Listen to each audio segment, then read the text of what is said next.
Types of faults. The Earth is a dynamic and constantly changing place.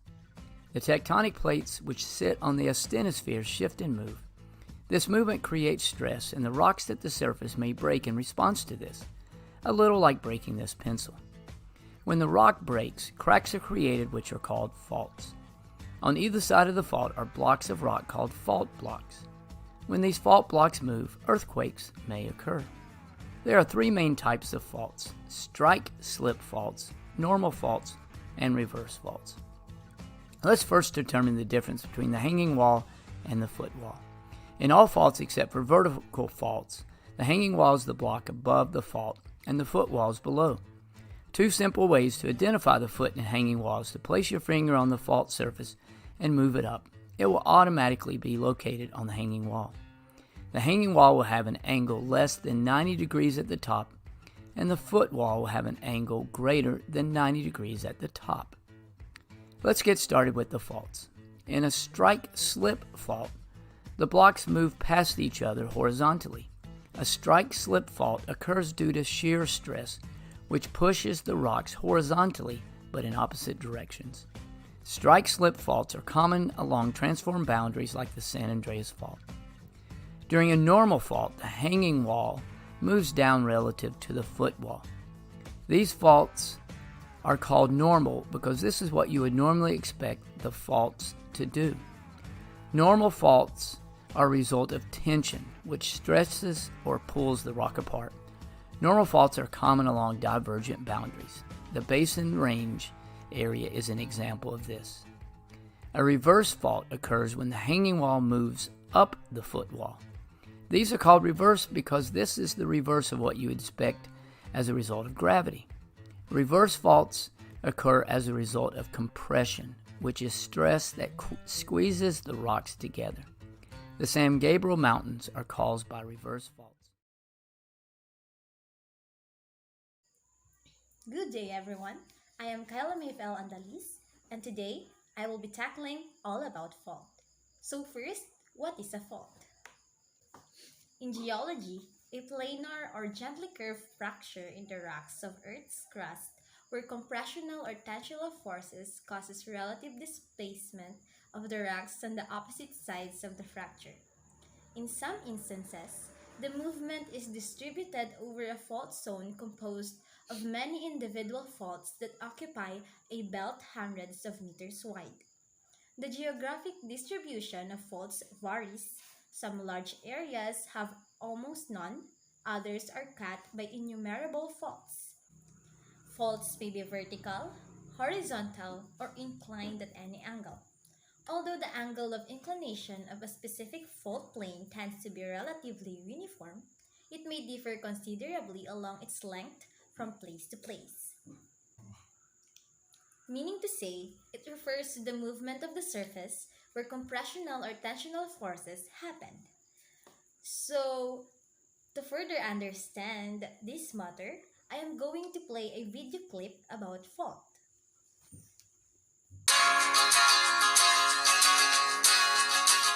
A fault is an area where Earth's crust is broken and capable of slipping. Plate boundaries are areas where many faults exist, but faults can form far from plate boundaries as well. It's very quick slip along faults that causes earthquakes. Next I was a fledgling, leaping from the nest despite the fall. Oh, they fall, how we fall, but if I speak... These breaks can be really shallow or extend pretty deep into the crust, so earthquakes can be shallow or deep. Some faults never even reach the surface. Faults are made up of a hanging wall, a footwall, and a fault plane. So here's our fault. We have the footwall, the hanging wall, and the fault plane. Oh my God. So I've done a stick figure on my fault. If you draw it correctly, the hands will be on the hanging wall, because that's what he's hanging on to. The feet will be on the footwall, makes sense, and the fault plane will be right in the middle, cutting the belly.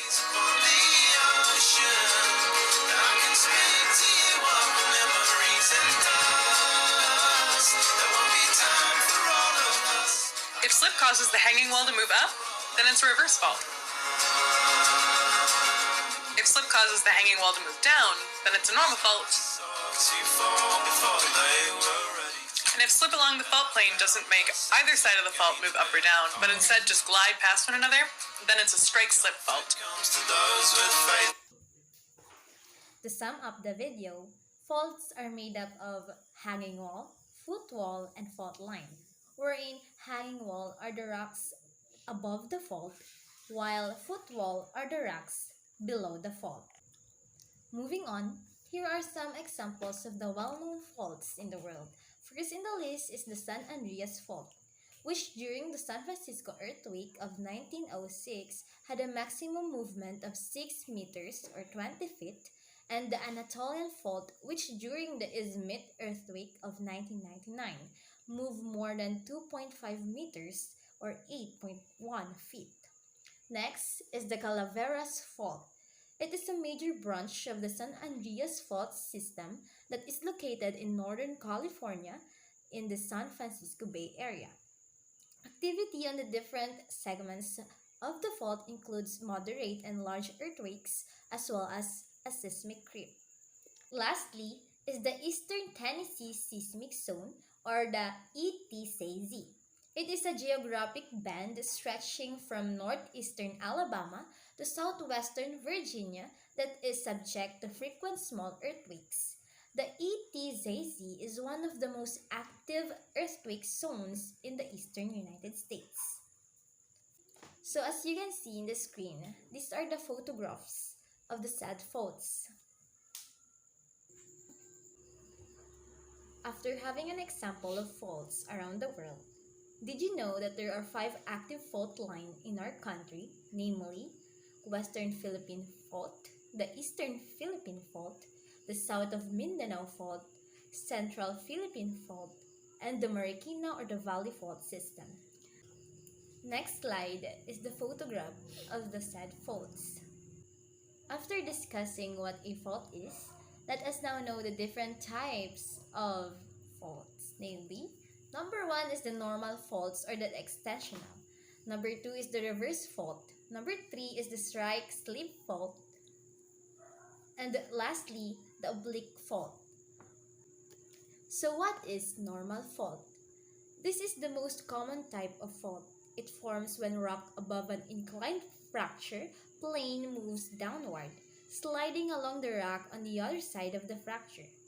Normal faults are often found along divergent plate boundaries, such as under the ocean, where new crust is forming. To furtherly understand what a normal fault is, let's watch another video related to it.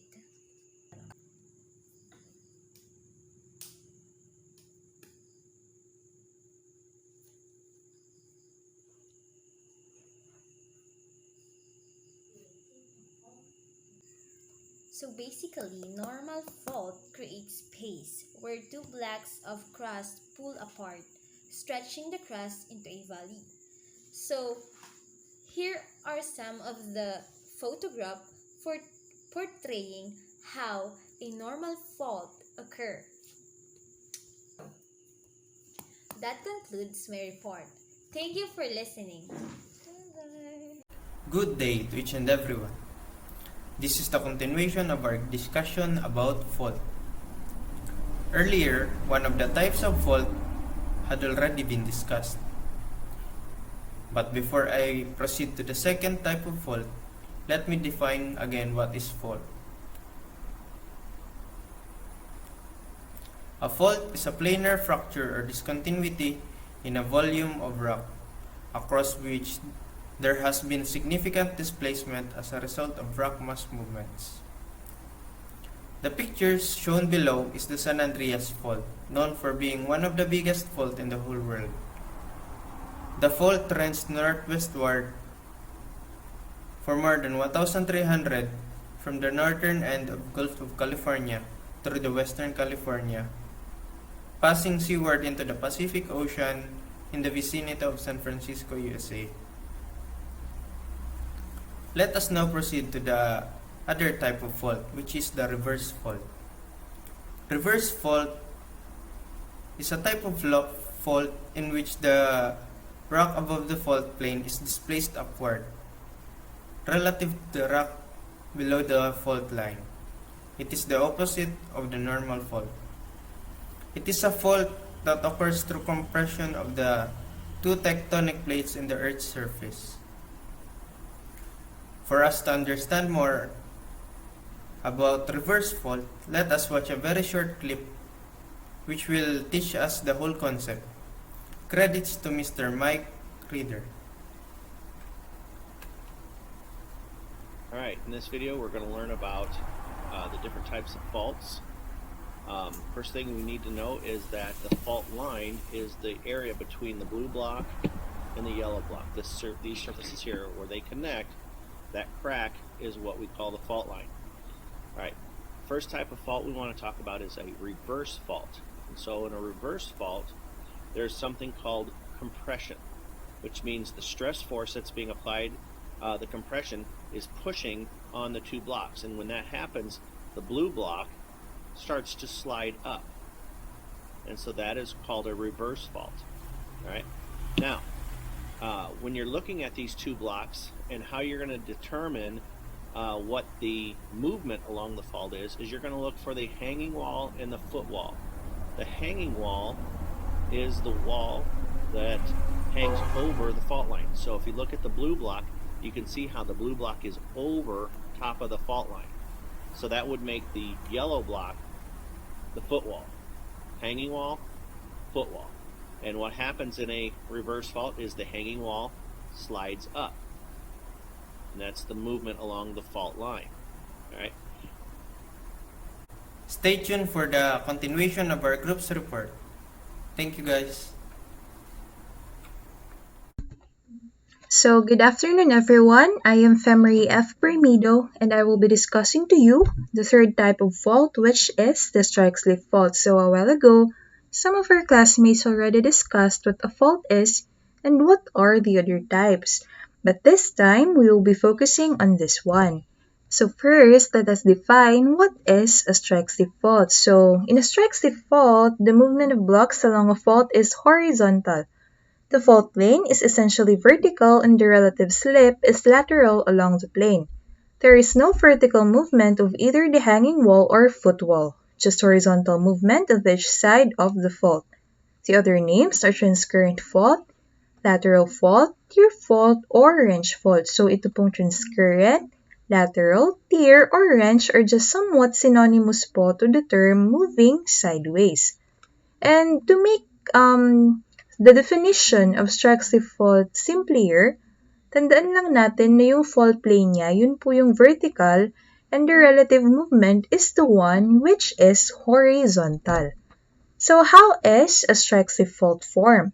The fault motion of a strike-slip fault is caused by shearing forces. This means that the rocks moving horizontally against each other create strike-slip faults.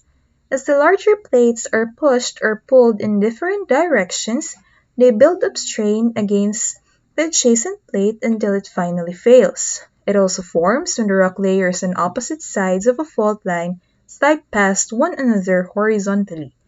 The cause of strike-slip fault earthquakes is due to the movement of the two plates against one another and the release of built-up strain. So ito pong phrase na due to the movement of the two plates against one another, di ba po ganun talaga ang shearing force? It is pushing the object in a specific direction and the other one in an opposite direction. And when this happens, nagkakaroon po ng built-up strain. And to make naman po the discussion of how is a strike-slip fault formed, di ba, ito na po siya, yung slide past one another horizontally. Ito po ang madalas na ginagamit na definition or discussion about strike-slip fault. So, kung ang fault have 4 types, ang strike-slip fault po have specific types. This defines the type of strike-slip fault movement. It is determined by selecting one block as a reference and then examining the movement of the other block in relation to the reference. So since it is only horizontal movement, it only means that the types would be right lateral strike slip fault and left lateral strike slip fault.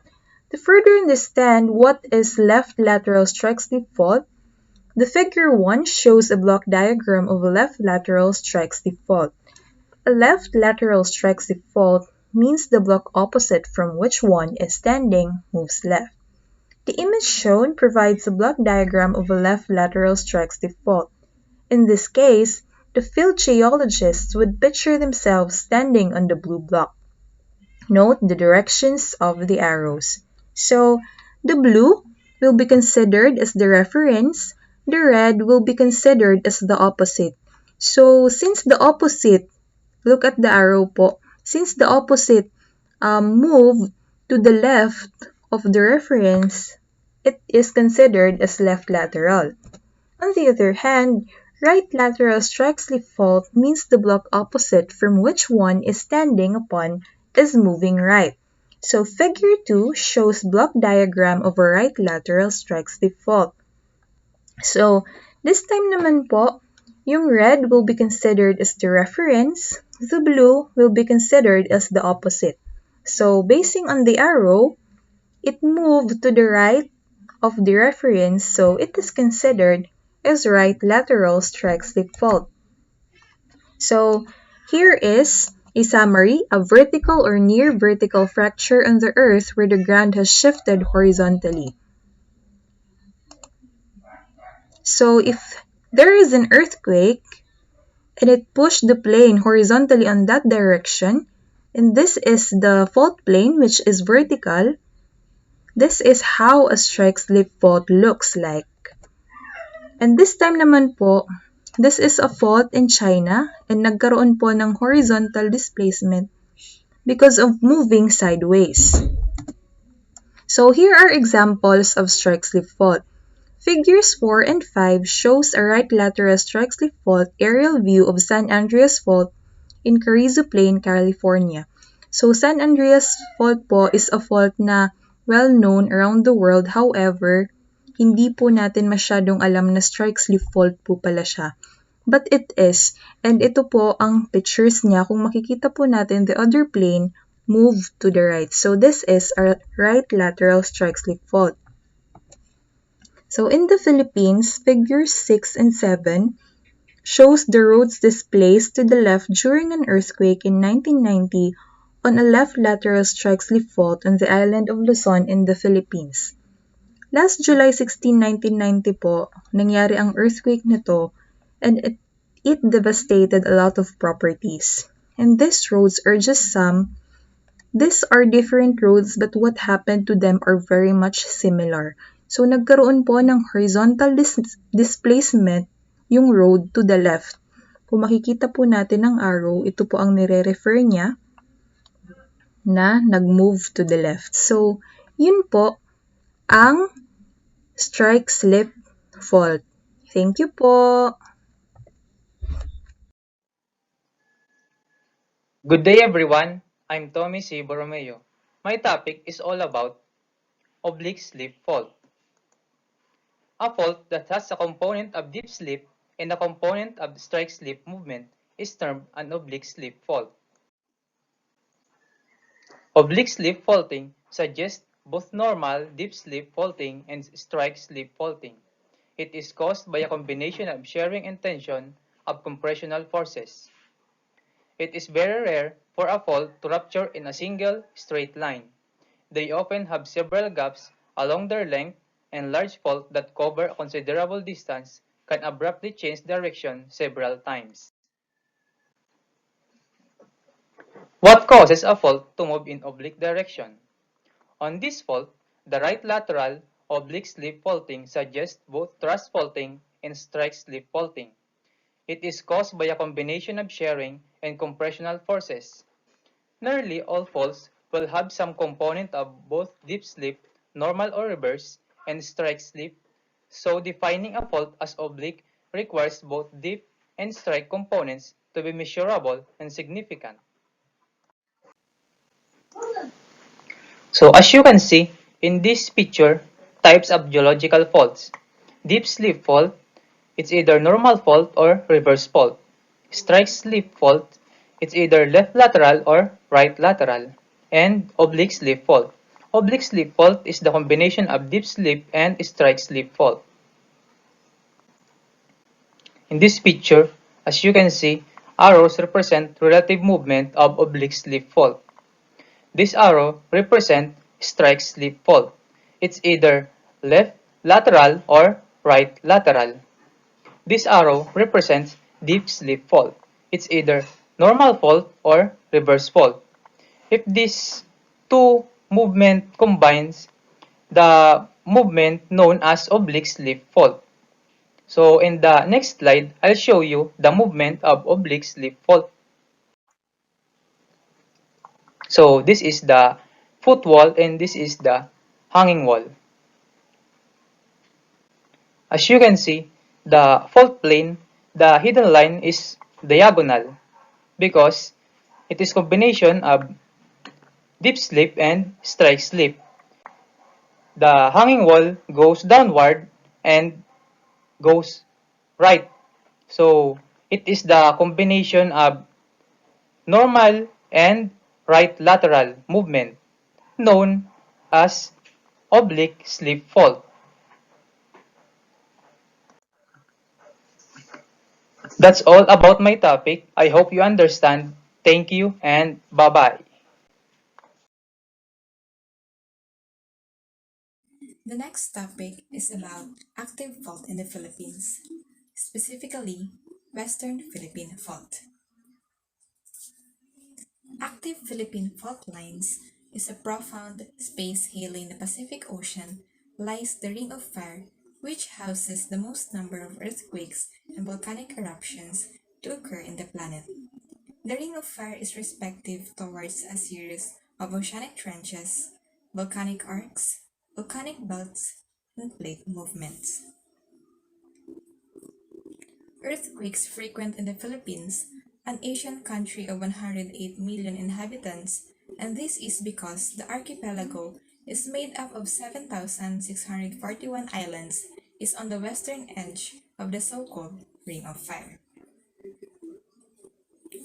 Due largely to the country's specific location in Southeast Asia, the country is bound to experience multiples of sudden volcanic eruptions and earthquakes. So, there's a fascinating reason why geologists attribute it to fire. It is a major area in the basin of the Pacific Ocean where many earthquakes and volcanic eruptions occur. The western portion is more complex, with a number of smaller tectonic plates that collide with the Pacific plate from Mariana Islands, the Philippines, the Bougainville, Tonga, and New Zealand. Movements within the Earth's crust cause stress to build up at weak points and rocks to deform. A fault line is defined as a geological fracture wherein the movement of masses of rock has displaced parts of Earth's crust. A rapid movement of a fault line may occur or may produce a powerful energy that can trigger a strong earthquake. As per explanations of seismologists, the deepest earthquakes happen on the fault lines. When two sides of fault lines or fault slip apart each other, seismic waves generate and thus creating the earthquakes. So this shows the distribution of active faults and trenches in the Philippines. So why is the Philippines frequented by earthquakes? So the reason is because it straddles a number of active fault lines or active earthquake fault lines. Faults allow blocks in the Earth's crust to move relative to each other.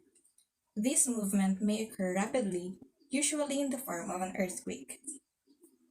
Three of the tectonic plates that surround the Philippines are the Philippine Plate in the east, Eurasian Plate in the west, and the Indo-Australian Plate in the south. Hence, the occurrence of several fault lines is the resulting action of the movements of these tectonic plates.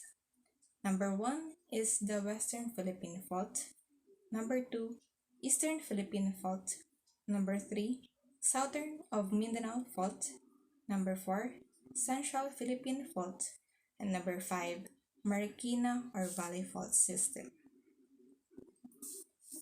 So let us now go to Western Philippine Fault. So what is Western Philippine Fault? Faults can also be found in the water level. In fact, the Western Philippine Fault does not run through land, but in the waters, the western part of the Philippines. Western Philippine Fault, which affects the areas of Luzon Sea, Mindoro Strait, Panay Gulf, and Sulu Sea. On November 15, 1994, a 7.1 magnitude earthquake affected 13 municipalities, or a total of 273 barangays in Oriental Mindoro.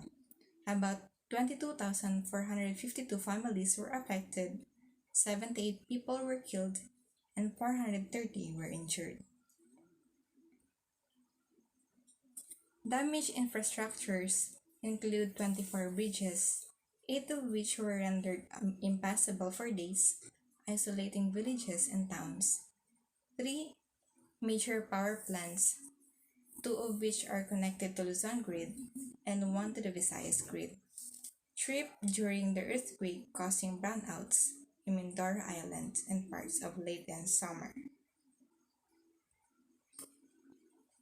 So in the Sulu Sea, a light magnitude of 4.2 earthquake at 33 kilometers depth was felt last month, August 31, 2021.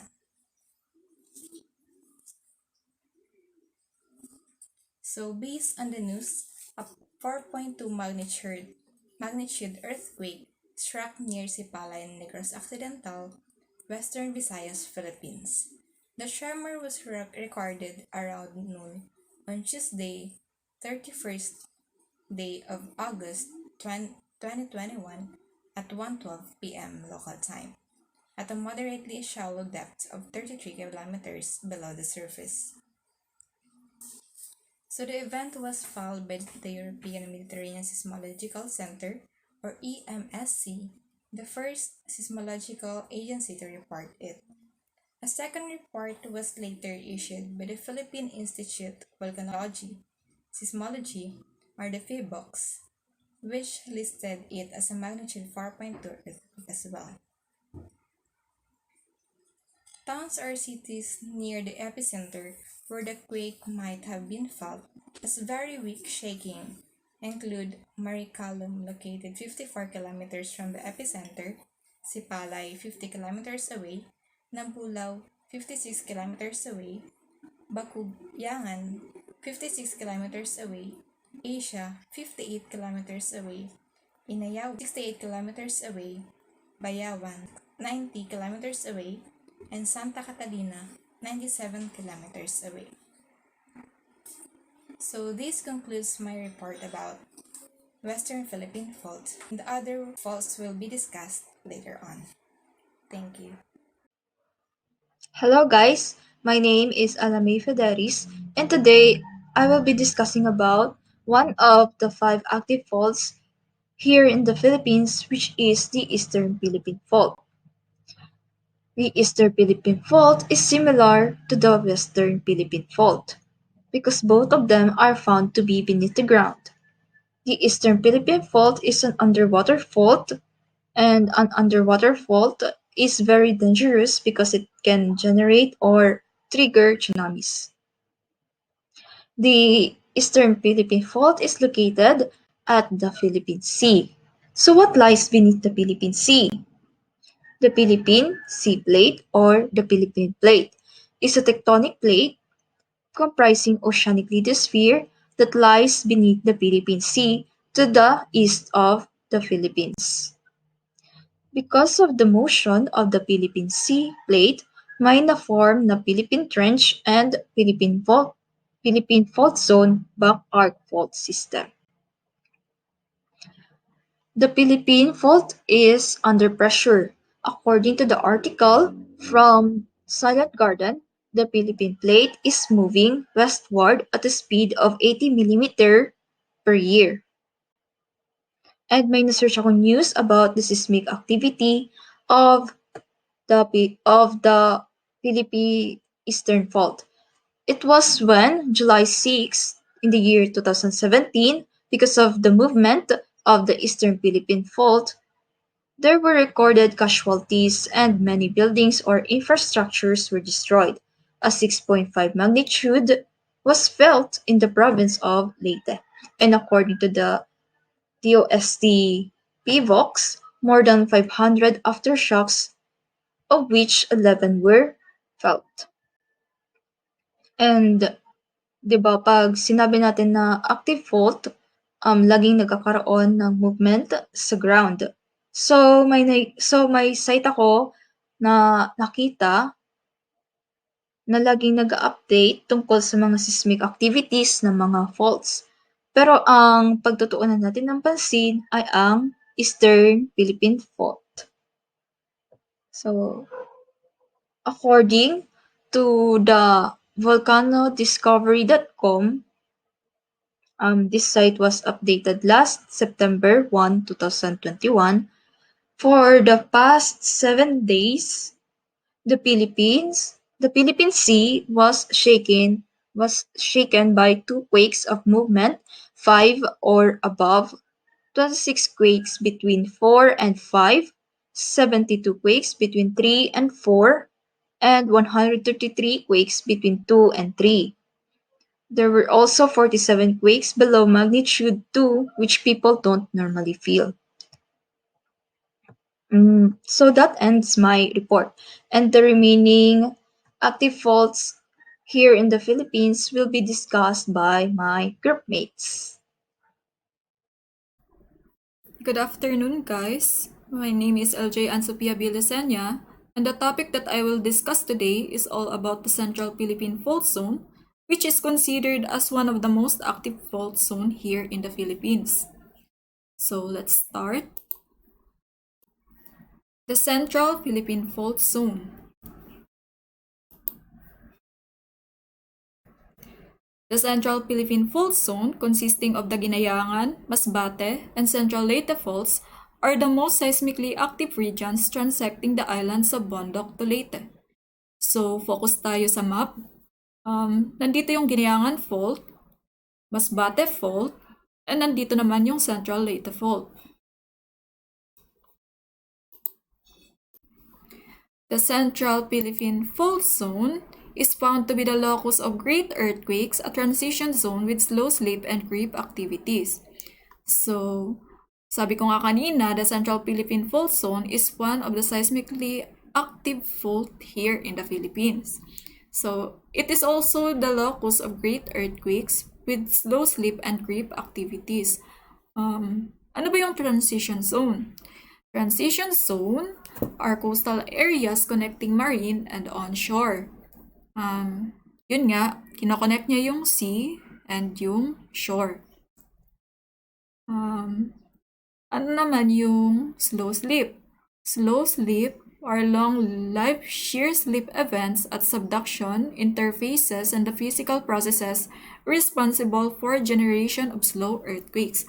So, meaning to say, if may slow slip sa isang area, it means na itong area na to is nag-generate ng slow earthquakes. How about the creep activity? Creep activity is steady fault movement varying from continuous to episodic with creep events lasting for minutes to days. So, para ma-visualize natin yung creep activity, gagamitin ko yung dalawang star na to.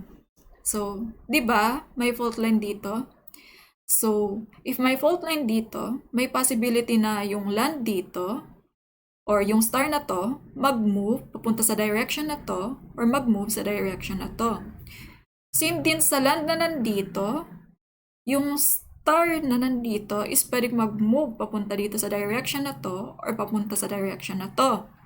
And if yung star na to napunta dito, and yung star na to napunta dito, diba, mapapansin natin na magkakaroon siya ng panibagong distance. And yung panibagong distance na yon, i-measure yun, and yun ang magdidetermine kung gaano kalaki or kaliit yung creep activity na nangyayari sa area na to. So yun, I hope naintindihan nyo guys. Ginayangan fault. So, since yung Ginayangan fault, siya yung first segment along the Central Philippine Fault Zone, siya din yung una kong i-discuss. The Ginayangan fault is capable of generating high-intensity earthquakes and is capable of causing damages and casualties on nearby municipalities. So, dito pala, yung Ginayangan fault is capable of generating high-intensity earthquakes. So, yun. Clear naman siya. And of course, since malalakas yung na-generate na earthquake along Ginayangan fault is grabe din yung damage na nare-result nung earthquake na yon. According to GPS and historical records, the greatest and most devastating earthquakes occur every 30 to 100 years along the Ginayangan fault, with slide rates of 20 to 33 mm per year. So, yun, yung malalakas na earthquake na na-generate along Ginayangan fault, nag-o-occur lang siya every 30 to 100 years. And yung slide rates, na-discuss naman na siguro to, kaya hindi ko na siya i-explain, is magme-measure siya from 20 to 33 mm per year. The Ginayangan fault is the fault that moved during the March 17, 1973, or also known as the Ragay Gulf earthquake. Na yun nga, noong March 17, 1973, nagkaroon ng magnitude 7 earthquake along the Ragay Gulf. And ito nga yung picture niya. So, yung next na segment along the Central Philippine Fault Zone is yung Masbate Fault. The Masbate Fault is the central part with large and medium earthquakes accompanied by unusually large ground ruptures. Along the Masbate Fault, moderate earthquakes, magnitude 3 to 5, occur frequently, indicating continued displacement and regional slip of 5 to 35 mm per year. So, yun nga, along sa Masbate Fault, yung na-generate na earthquake is ranging from magnitude 3 to 5. And it occurs frequently. And nagkakos din siya ng ground ruptures with slip rates of 5 to 35 mm per year. So, yun, sana naintindihan nyo. At least 11 earthquakes with magnitude ranging from magnitude 6 to magnitude 7 affected Masbate province and vicinity between 1869 and 2003. Based on the PHIVOLCS earthquake catalog and the report by the Southeast Asia Association of Seismology and Earthquake Engineering, or CC. Bale, yung latest recorded earthquake sa Masbate is last August 18, 2020. Bale, yung magnitude niya is 6.6. Tapos yung intensity niya is 7 or destructive. Yung mga small circle, ini-indicate niya na yung magnitude na na-felt along this area are ranging from magnitude 1 to 3. While yung malalaki namang circle, ini-indicate niya na yung magnitude na na-felt along that area is ranging from 5 to 7. So, yun. Bale, yung picture na to, pinapakita niya yung damage na naging result ng magnitude 6.6 earthquake sa Masbate last August 18, 2020. So, yung pinaka-last na segment along the Central Philippine Fault Zone is yung Leyte Fault. So, start na tayo. Leyte segment. Because of regional geology, seismic activity on the northern and southern segments of the Central Leyte Fault varies. The northern central Leyte fault creeps at about 25 mm per year, while the southern central Leyte fault experiences moderate seismic events. So, clear naman yung pagkaka-explain niya. Ayun. Due to because of regional geology daw. Yun, yung seismic activity dito sa area ng Leyte is magkaiba. So, yun, nagkakaroon nga ng creep which measures from 25 mm per year sa northern central Leyte. While sa southern central Leyte naman is nagkakaroon ng different moderate seismic activities. So, yun. So, the Philippine Institute of Volcanology and Seismology have marked 4 towns in southern Leyte as earthquake high-risk areas. The towns of Sogod, Libagon, St. Bernard, and San Ricardo are right along the active central Leyte fault line, which starts from Villalon, Leyte, and ends in San Francisco, southern Leyte. Yung pinakamalakas na earthquake na recorded along Leyte is last July 6, 2017 na yung energy release niya or yung magnitude niya is 6.5. It causes at least 4 deaths and 100 injuries. The earthquake also caused power interruption in the whole eastern Visayas and nearby Bohol. So yung may star, itong epicenter niya, and while yung distance is lumalayo from epicenter, nababawasan din yung magnitude na na-experience along that area. So, yun.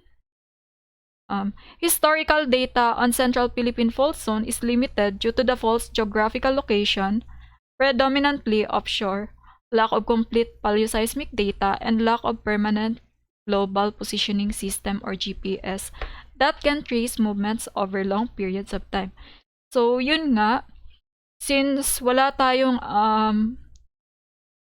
advanced technology or equipment na pwedeng mag-observe ng Central Philippine Fault Zone, kulang din yung data or information about this fault zone.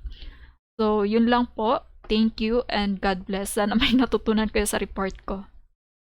Yun. Ingat po sa lahat. Good afternoon, everyone. The topic that assigned to me is about active faults in the Philippines, particularly the Marikina Valley Fault System. Marikina Valley Fault System, also known as the Valley Fault System, BFS, is a dominantly dexter strike slip fault system in Luzon, Philippines. It extends from Doña Remedios Trinidad, Bulacan in the north and runs through the provinces of Rizal and the Metro Manila cities of Quezon, Marikina, Pasig, Makati, Taguig, and Muntinlupa, in the provinces of Cavite and Laguna that ends in Canlubang. The most significant historic earthquake zone geological fault in the Philippines is located just 10 km east of Manila City and is known as the Marikina Valley Fault System, or frequently Marikina Fault. Archaeological evidence tells us that the Marikina Fault earthquake zone that runs almost north-south along the Marikina Valley from Bulacan to Cavite and Laguna, and most exactly parallels the route of the C5 circumferential road around Metro Manila.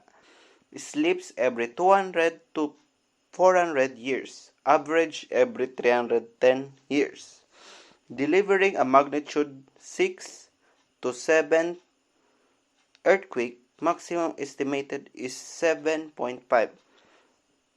The last time the Marikina Fault earthquake zone slip is calculated to have been in 1771 AD, meaning that this geological fault is not due for another movement for about 50 more years, based on the average.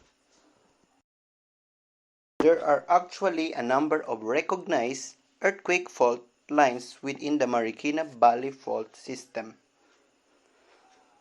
The most significant of which are the 10-kilometer long East Valley Fault in Rizal and the 100-kilometer long West Valley Fault from Bulacan down through Cavite to Laguna.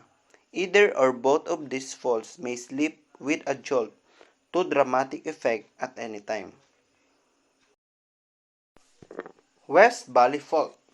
The west segment, known as the West Valley Fault, is one of the two major fault segments of the Valley Fault system, which runs from Metro Manila to the cities of Marikina, Quezon City, Pasig, Makati, Taguig, and Muntinlupa, and moves in a dominantly dextrous strike-slip motion.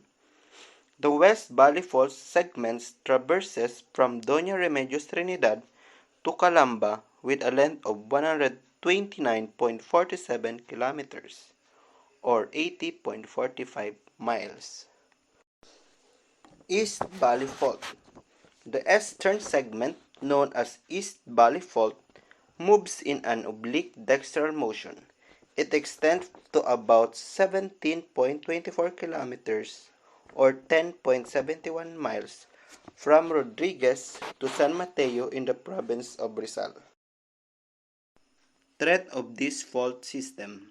Based on kinematic block models that utilize GPS, actual fault geometry, and earthquake focal mechanism, the west segment of Marikina Fault was resolved to be almost fully locked, meaning if it is currently accumulating in loading elastic strain at the rate of 10 to 12 mm per year, the fault possesses a threat of a large-scale earthquake with an estimated magnitude between 6 to 7 and as high as 7.6 to Metro Manila and surrounding provinces, with death toll predicted to be as high as 35,000 and some 120,000 or higher injured, and more than 3 million needed to be evacuated. 99 private villages and subdivisions inside 80 barangays are traversed directly by the fault, and endangers 6,331 buildings in a span of 2,964.10 square kilometers, or 1,144.45 square miles, to where majority are houses, with 19 schools included in the list. The Marikina Valley Fault System is the biggest threat in Metro Manila. It also calls us the Big One because of its massive effect that I stated a while ago. Remember, earthquakes do not kill. Buildings kill. That concludes my discussion. Thank you for listening. Good day everyone, I am Jerrylyn Redonda and our next topic is all about the active faults in Bicol region. Under this topic, ang i-discuss ko po sa inyo ay ang San Vicente Linao Fault. As you can see in this slide, this is the map of the central segment of the Philippine Fault showing the major fault places identified east and west of the fault band. So dito po sa map na ito, makikita natin ang Bicol region and yung mga active faults dito sa region na ito. So we have San Vicente Linao Fault, Minas Fault, Hilawan Fault, San Miguel Fault, and Donsol Fault. Makikita din po natin dito yung Philippine Fault and makikita din po natin dito yung Legazpi lineament. So ano nga ba ang ibig sabihin ng lineament? In geology, lineament is a linear feature in the Earth's crust that is caused by faults and joints. So yun po yung definition ng lineament. And ito pong Legazpi lineament, isa po ito sa mga active fault system dito sa Philippines. Meron po tayong Legazpi lineament, itong Verde Island Passage Fault, Sibuyan Sea Fault, and madami pa pong iba. And ito pong Legazpi lineament, ang dinadaanan po nito is from Pasacao in Ragay Gulf, passing through the Lake Bato, then to Legazpi City.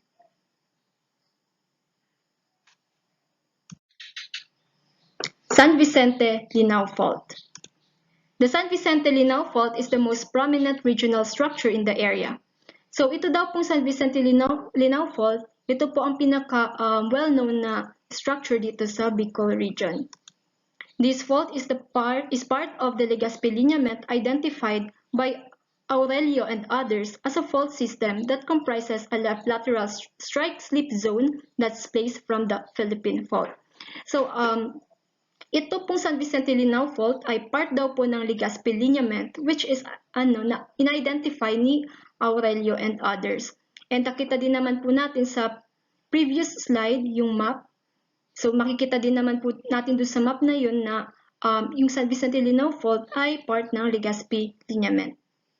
This fault system comprises a left lateral strike-slip zone. So di ba po pag sinabi natin na strike-slip fault, ito po yung fault on which the two blocks slide past one another. So meron tayong right lateral and left lateral. So ito po, fault na ito ay left lateral strike-slip.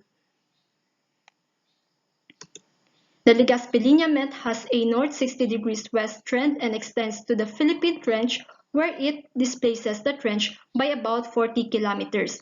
It has been considered active based on focal mechanism solutions. So, base po sa focal mechanism solutions, kinoconsider po itong Legazpi lineament na active. Tapos, ito pong focal mechanism solutions, ginagamit po ito para ma-analyze ang waveforms na na-generate ng earthquake at na-record ng seismographs. In-indicate din po nito kung anong type of slip ang nag-occur during an earthquake.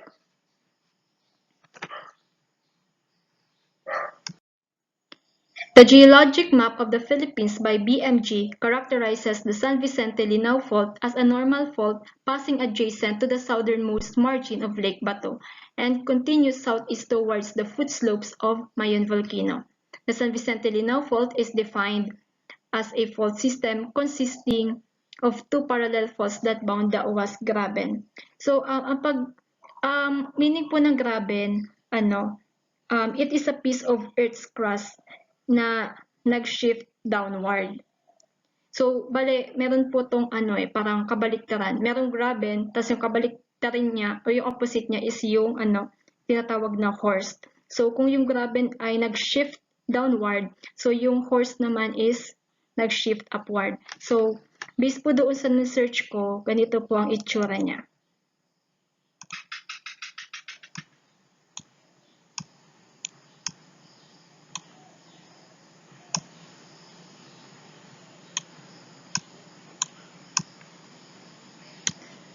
So, ito pong matangkad, which is,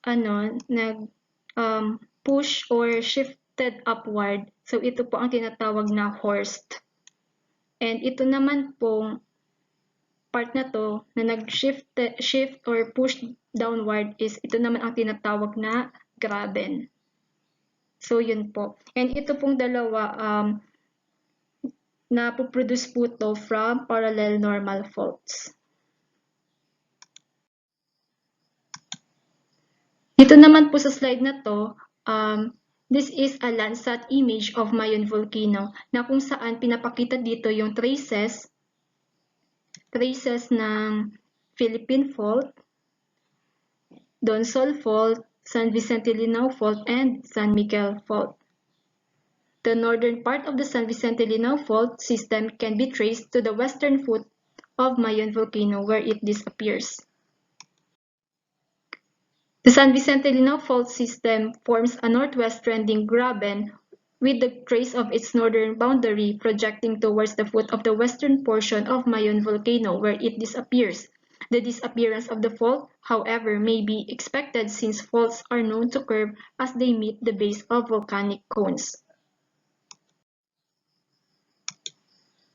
Sa slide naman na pong ito, makikita natin yung plots ng epicenters ng earthquake sa vicinity ng Mayon Volcano from 1999 to 2000.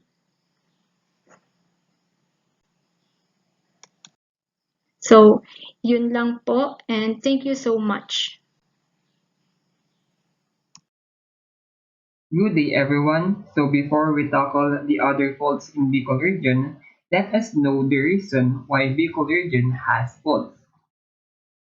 So Bicol region, more generally Philippines, is belong to the Pacific Ring of Fire, meaning dyan natitipon yung mga volcanoes and earthquakes.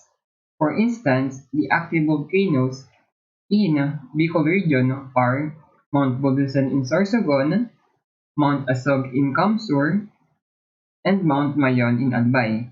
And if we talk about earthquake naman, dyan naman pumapasok yung fault because fault usually occurs during earthquake. So let's start to the real topic, other major faults in Bicol region, presented by Joshua Sarte.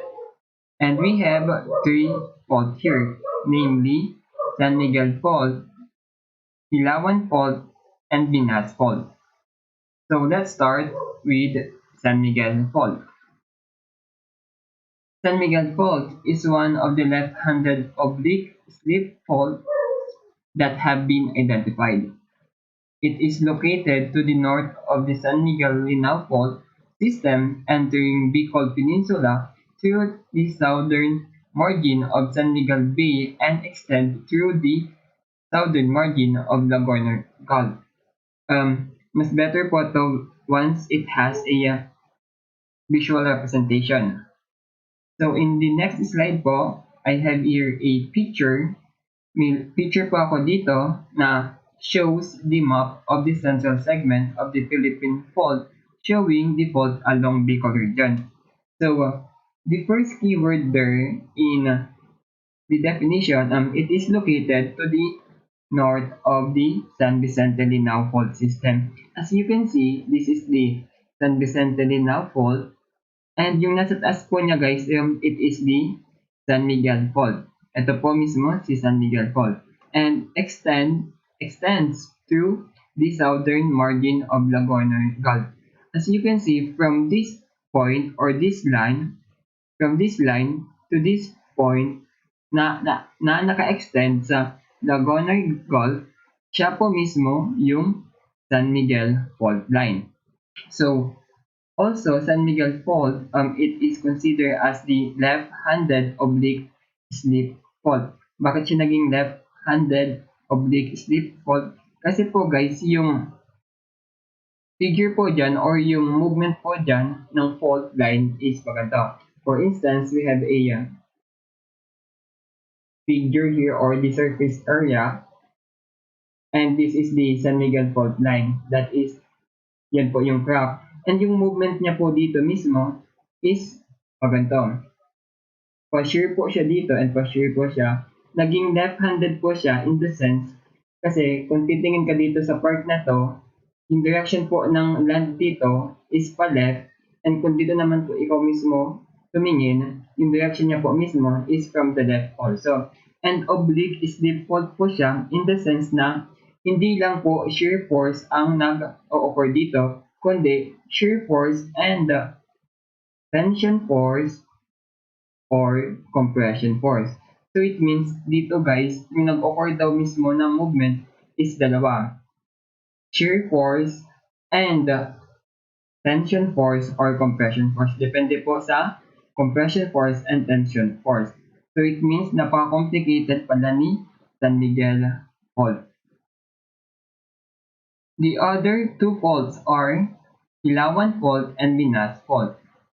So, Ilawan and Binas faults are both left lateral strike-slip movement.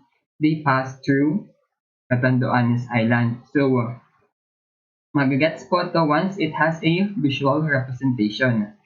So, the next slide po shows also the map of the central segment of the Philippine fault, showing the major fault along Bicol region. As you can see po, and the keyword po pala is pass through Catanduanes Island. As you can see in this figure, this is the Ilawan Fault, and this is the Minas Fault, and this is the Catanduanes Fault. Meaning, nag-pass through po sila dyan.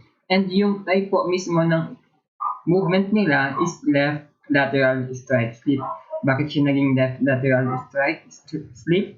Kasi po, for instance, we have a figure here. Ito po yung surface of the earth, and this is the fault line of Minas or Ilawan, and yung movement niya po mismo is pa-shear force lang po siya. Is paganto lang po siya, and naging left po siya in the sense, kung titingin ka dito, yung direction po ng figure na to is pa-left, and kung titingin ka naman po dito sa part na to, yung figure niya po is also papuntang left. So it means naging left lateral strike slip po siya. Mas complicated po si San Miguel Fault compared dito sa dalawang fault. So to sum it up, San Miguel Fault, Ilawan Fault, and Minas Faults, these are the types of movements that, of course, yung sa San Miguel Fault po is the left-handed oblique slip fault, and doon naman sa Hilawan Fault is the left lateral fault, and sa Minas Fault naman po is the left lateral fault. That's all for today. Thank you.